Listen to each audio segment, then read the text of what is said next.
제목 같이 읽겠습니다. 시작. 영원한 생명을 얻는 길. 이 제목으로 하나님 말씀 전하겠습니다.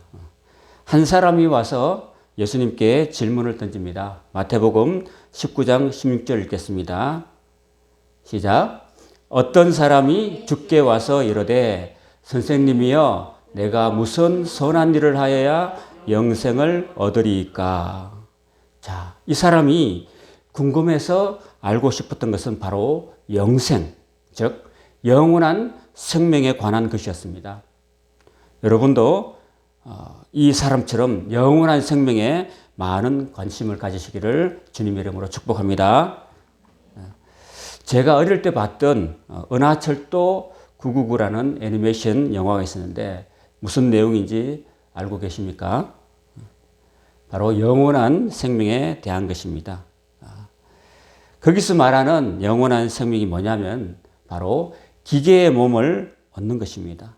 기계의 몸을 얻으면 영원히 살 수 있다고 생각한 것입니다. 이 애니메이션이 나온 게 1970년대 후반이었고 그 배경이 언제냐면 바로 2000년입니다. 그 당시에 생각하기를 2000년이 되면은 영원한 생명을 얻을 줄 알았는데 2020년이 된 지금도 보면은 별로 달라질 것은 없습니다. 이 애니메이션의 주인공인 철이가 엄마도 찾고 또 영원한 생명을 얻기 위해서 은하세계를 돌아다닌다는 그런 내용입니다. 이 작품을 만든 마츠모토 레이지라는 이 일본 사람도 영원한 생명에 대한 관심이 많았다는 거죠. 자, 저와 여러분은 어떻습니까? 영원한 생명에 관심이 많으십니까? 우리가 아무리 이 세상에 길게 살아봐야 기껏 100년이잖아요. 100년 살아도 결국 죽습니다. 죽고 나면은 영원한 삶이 우리를 기다리고 있다는 사실입니다. 두 가지죠, 두 가지. 구원 받은 자는 영원한 생명을 얻어서 하나님 나라에서 살게 되지만은 구원받지 못한 사람은 하나님의 나라가 아닌 영원한 지옥에서 끝없이 고통받으면서 영원히 살 수밖에 없다는 사실입니다. 사람들과 대화해 보면은 사후 세계에 대해서 별로 관심이 없는 분이 참 많습니다. 그저 죽음은 끝이라고 생각하는 분이 많다는 것입니다. 죽으면 끝이지 뭐가 있겠느냐. 살아있을 때 실컷 놀러 다니고 행복하게 사는 것이 제일 좋다고 생각하는 분이 생각보다 많습니다. 반면에 사후 세계에 뭔가 있다고 생각하는 분들도 들어 있습니다. 그들의 부모님이 돌아가시거나 하면은 우리 부모님, 우리 어머님, 우리 아버님 좋은 데 가셨으면 좋겠다는 그런 마음을 갖고 계시잖아요. 그 전까지는 사후 세계에 대해서 별 관심이 없다가 누군가 가족 중에서 돌아가시면은 그래도 마음속에서는 좋은 데 가셨으면 좋겠다고 하는 생각을 해요. 그리고 지옥이 있다고 믿는 분도 있는데 지옥이 얼마나 무서운 곳인지는 별로 생각이 없는 분도 계십니다. 내가 잘못했으면 지옥 가야죠, 뭐. 이렇게 아주 담담하게 말하고 있습니다. 지옥을 어디 3박 4일 걷기 훈련하는 그런 기분으로 생각하는 분이 많이 계세요. 우리에게 사후에 주어지는 것은, 사후 세계에 주어지는 것은 바로 지옥과 천국과 지옥밖에 없는 줄로 믿습니다. 아멘. 여러분 보세요. 우리 마태복음, 누가복음 16장에 나오는 부자와 나사로 이야기 보면은 거기엔 반드시 아브라함의 품이 있고 또 끔찍한 음부가 나오지 않습니까? 저와 여러분이 이 땅을 살다가 눈을 감는 순간 우리의 영혼은 천국 아니면은 지옥에 가는 것입니다. 또는 낙원 아니면은 엄부에 떨어지는 것입니다. 그리고 그것을 결정하는 것은 죽기 전에 결정되는 것입니다. 죽은 다음에 천국과 지옥이 결정되는 것은 결코 아니라는 것입니다. 그런데 대부분의 사람은 내세보다는 현세에 더 많은 관심을 갖고 살고 있습니다. 왜냐하면 내가 지금 당장 여기에 살고 있으니까요. 근데 지혜로운 사람은 미래를 준비하잖아요. 어른들은 노후를 준비하고 학생들은 졸업 후를 준비하는데 이 현세만 사는 사람, 당시만 사는 사람은 나중에 어떤 일을 겪을 때 준비가 전혀 안 되어 있기 때문에 어려움을 겪게 되는 것입니다. 마찬가지입니다. 우리도 이 세상에 사는 동안에 그냥 준비 없이 그냥 현세만 관심을 가지고 사는 사람이 너무 많기 때문에 어느 날 갑자기 내 앞에 죽음이라는 것이 다가올 때 아무 대책도 세울 수 없는 사람이 너무나 많습니다.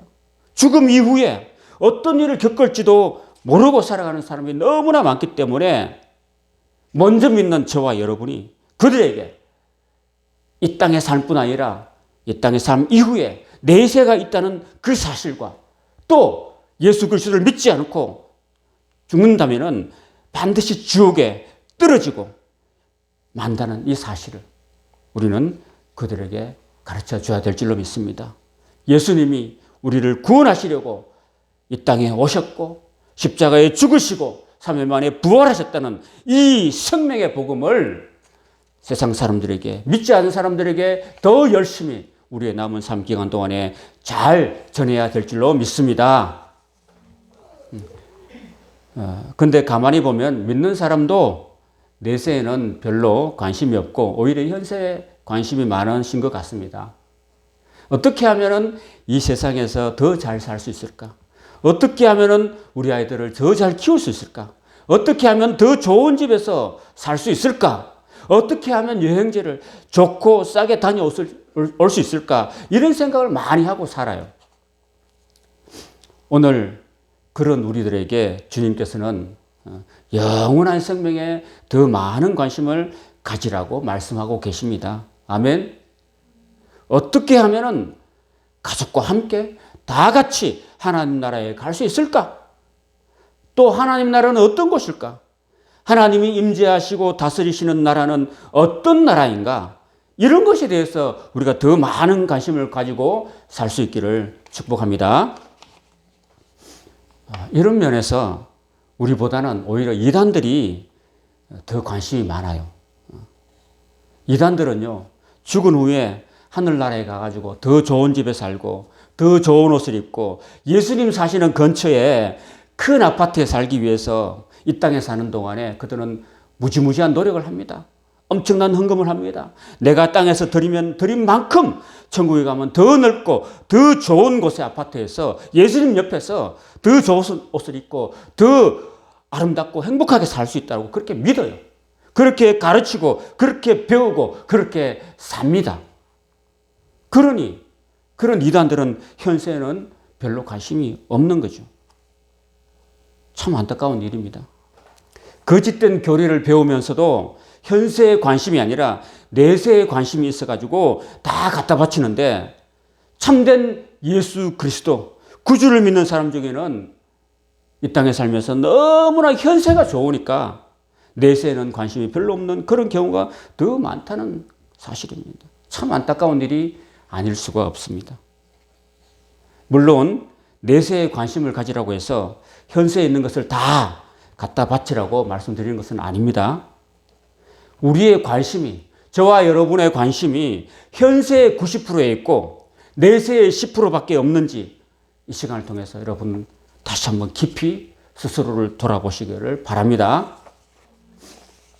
우리가 이 땅에 사는 동안에 어떻게 하면 하나님 나라를 전하고 하나님 나라를 위해서 살아갈 것인가, 이런 고민을 많이 하십니까? 아니면은 이 세상에서 어떻게 하면 성공하고 어떻게 하면 잘 살 것인가 하는 데 관심이 많으십니까? 하는 것입니다. 오늘 본문에 나오는 이 사람은 하나님 나라, 영원한 생명에 대해서 관심이 있었습니다. 그래서 예수님께 달려나와서 주님, 영생을 얻으려면 어떻게 하면 됩니까? 라고 질문하고 있는 것입니다. 자, 이 사람에게 예수님께서는 뭐라고 대답하셨습니까? 17절 읽겠습니다. 예수께서 이르시되 어찌하여 선한 일을 내게 묻느냐? 선한 이는 오직 한 분이시니라. 내가 생명에 들어가려면 계명들을 지키라. 예수님이 생명에 들어가려면 계명들을 지키라 하시니까 어느 계명을 지키면 됩니까? 물어봐요. 왜요? 성경에는 계명이 많으니까요. 자, 그러니까 예수님이 이렇게 대답하십니다. 18절, 19절 같이 읽겠습니다. 시작. 이르되 어느 계명이오니까 예수께서 이르시되 살인하지 말라, 간음하지 말라, 도둑질하지 말라, 거짓 증언하지 말라, 내 부모를 공경하라, 내 이웃을 내 자신과 같이 사랑하라 하신 것이니라. 이렇게 6가지 이런 계명을 말씀하고 계십니다. 그러니까 이 사람이 대답합니다. 제가 어렸을 때부터 이것들은 다 지켰습니다. 자, 20절 읽겠습니다. 시작. 그 청년이 이르되 이 모든 것을 내가 다 지켰사온데 아직도 무엇이 부족하니까. 여러분, 이 청년이 정말 이것을 다 지켰을까요? 여러분 어떻게 생각하십니까? 이게 가능합니까? 살인하지 말라. 살인 안 할 수도 있겠죠. 근데 사실은 예수님은 형제를 보고 마음으로 미워하면은 마음으로 살인한 것이라고 했거든요. 근데 이 청년은 과연 형제를 한 번도 미워하지 않았을까요? 그 다음에 간음하지 말라. 안 했겠죠, 물론. 근데 예수님은 또 여자를 보고 마음에 음욕을 품는 자는 마음에 이미 간음했다고 하셨거든요. 근데 과연 이 청년은 과연 예수님 말씀대로 진정으로 간음을 하지 않았을까요? 도둑질하지 말라. 안 했겠죠. 뭐 자기가 부자니까, 그죠? 근데 어떻게 보면 또 할 수도 있었던 거겠죠. 그리고 거짓 증언하지 말아라. 이렇게 하지 말라는 거. 이렇게 말씀을 하고 계세요. 여러분, 이 살인하지 말라, 간음하지 말라, 도둑질하지 말라, 거짓 증언하지 말라. 이거는 다 하지 말라는 거죠. 그죠? 하지 말라는 겁니다. 그러면 안 하면 되는 거죠. 안 하면 되는 거예요. 그러면 아무것도 안 하면 되는 거예요. 어떻게 보면 소극적인 계명이에요. 그냥 아무것도 안 하고 있으면 되는 거죠. 그리고 예수님 또 순서를 뒤바꿔서 했어요. 또 5계명을 뒤에 이야기합니다. 부모를 공경하라. 이 부분을 한번 살펴볼까요? 나는 부모님께 공경한다고 하지만은 부모님 입장에서 보면은 아닐 수도 있잖아요. 그렇죠? 이거는 자기가 판단하는 거예요? 부모님이 판단하는 거예요? 부모님이 판단하는 거예요. 그 다음에 내 이웃을 내 자신과 같이 사랑하라. 그럼 과연 이 사람이 자기 이웃을 자신처럼 사랑했다고 과연 단언을 했는데 과연 그럴까요? 자신 있게 저 지켰어요. 저는 과연 저와 여러분 과연 그렇게 대답할 수 있겠습니까? 그런데 이 형제는 자신 있게 대답했습니다. 이 모든 것들은 다 어릴 때부터 제가 다 지켜왔습니다. 본인이 그렇게 말하고 있어요. 그렇게 하니까, 자기가 그렇다고 하니까 우리가 믿어줘야 되겠죠. 자, 그러면서 이 친구가 뭐라고 하느냐면은 제가 다 지켰는데 혹시 부족한 게 있습니까?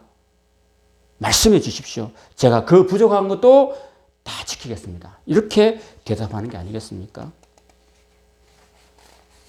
그러니까 자신 있게 대답하는 청년을 향해서 예수님께서 말씀하십니다. 21절 읽겠습니다.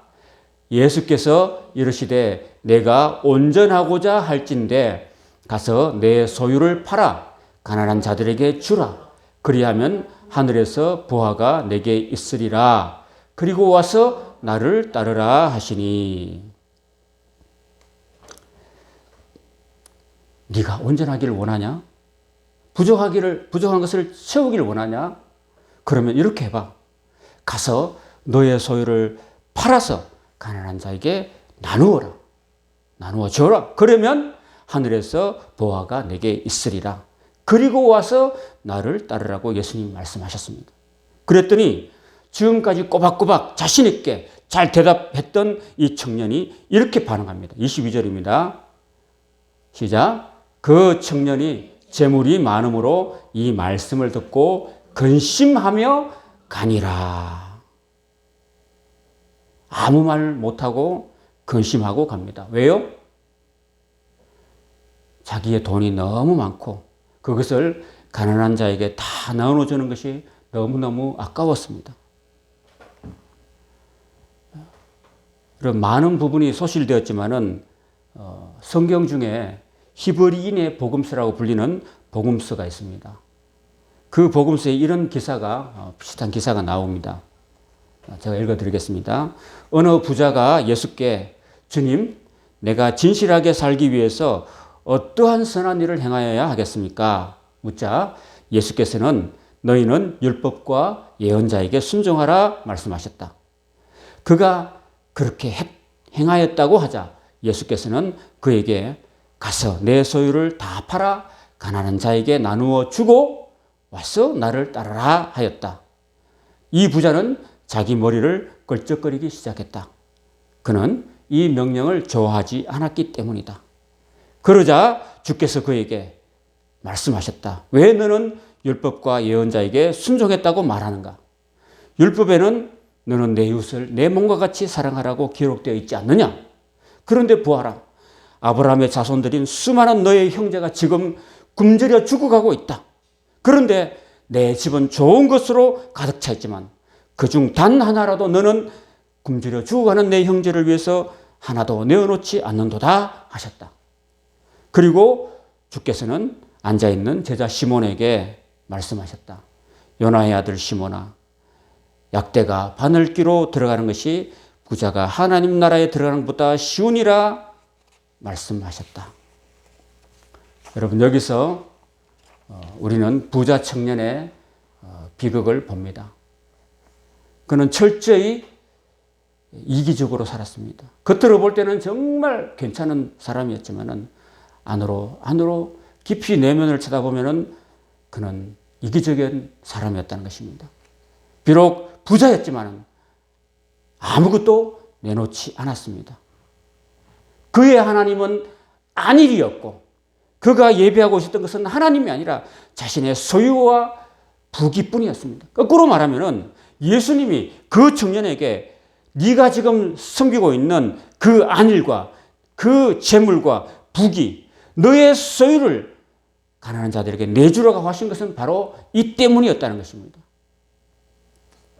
물론 세상에는 자신의 재물로 이웃들에게 행복과 기쁨과 선함을 나누는 사람도 많습니다. 그러나 오늘 본문에 나온 이 부자 청년은 재물을 자기 외에는 그 누구를 위해서도 쓰지 않았다는 것입니다. 여러분, 자신의 모든 시간과 정력과 헌신을 다 바치는 대상이 그 사람의 신이라고 한다면 이 부자 청년한테는 바로 그가 가진 많은 재물이 자신이 섬겼던 신이라는 것입니다. 예수님은 그 부자 청년에게 네가 진정 영원한 생명을 얻으려면 먼저 네가 신으로 섬기는 그 재물을 깨끗하게 먼저 청산해라. 그리고 너 자신을 위해서만 살던 생활을 접어라. 그리고 네 소유를 네 주위에 있는 어렵고 굶주린 가난한 이웃을 위해서 모두 나누어 주어라. 그래야 하늘에서 내게 보화가 있을 것이라고 말씀하신 것입니다. 여기서 끝났습니까? 아닙니다. 그리고 나서 나를 따르라고 말씀하고 계신 것입니다. 그것이 예수님께서 오늘 이 부자 청년에게 주시는 영생을 얻는 길이었습니다. 그런데 안타깝게도 이 부자 청년은 그 재물을 내려놓지 못함으로 영생을 얻지 못하고 슬픈 기색을 띠고 돌아가고 말았습니다. 여러분, 인간이란 어떻게 구성되어 있냐면은 영과 혼과 육으로 이루어졌습니다. 여러분, 이 육체라는 것, 육이라는 것은 의식주가 풍족히 해결되면은 만족할 수 있습니다, 여러분. 그렇죠? 영생이라는 것이 다른 말로 하면은 참된 만족이라고 한번 바꿔보세요. 이 육이라는 것이 만약에 의식주가 다 해결되면은 만족하잖아, 그죠? 만족하게 되는 거예요. 그리고 이 혼은 우리 사람의 마음이고 생각이거든요. 이 혼은 다른 사람으로부터 칭찬을 받고 그리고 존경을 받고 위로를 받고 격려를 받으면 만족할 수 있습니다. 그렇죠? 그런데 인간은 원숭이라든지 뭐 동물, 다른 동물과 달리 다른 점이 뭐냐면 바로 영을 지닌 영적인 존재라는 것입니다. 그렇기 때문에 인간의 영은 오직 영이신 하나님이 그 사람과 함께 계실 때 그 사람은 진정한 만족과 생명을 얻을 수 있다는 사실입니다. 아멘. 부자 청년이 갈구했던 영생이라는 것은 바로 하나님의 생명이 있는 삶이라는 것입니다.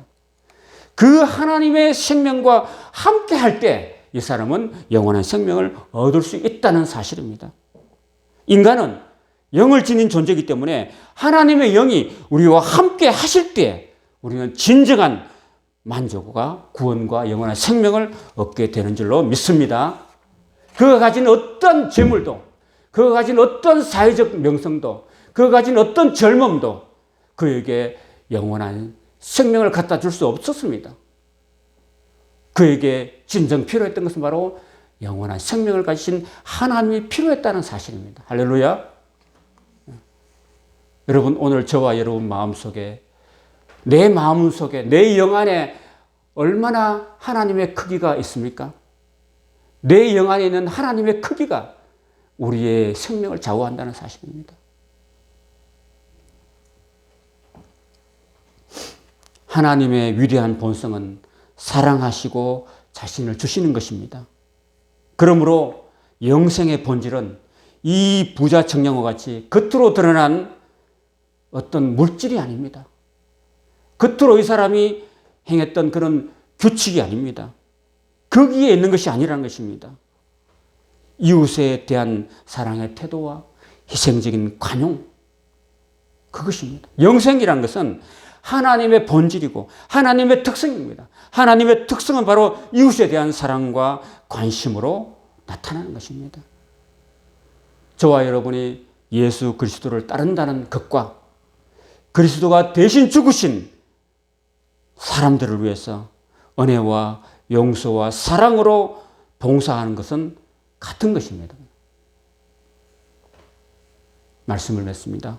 오늘 본문에 나오는 이 부자 청년의 비극은 그가 사람을 사랑하기보다는 재물을 더 사랑했고 가난한 이웃보다는 자기 자신을 더 사랑한 것입니다.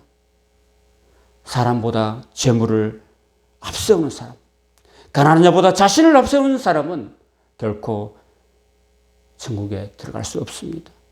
그리스도께 등을 돌리는 사람이 되고 천국에서 멀어지고 만다는 사실을 기억할 수 있기를 바랍니다. 이 세상이 주는 재물과 만족이 아니라 진정 참된 영이신 하나님이 주시는 참 기쁨과 만족과 구원의 은혜가 오늘 우리에게 모든 성도님들에게 영원히 함께 하시기를 주님의 이름으로 축원합니다. 아멘.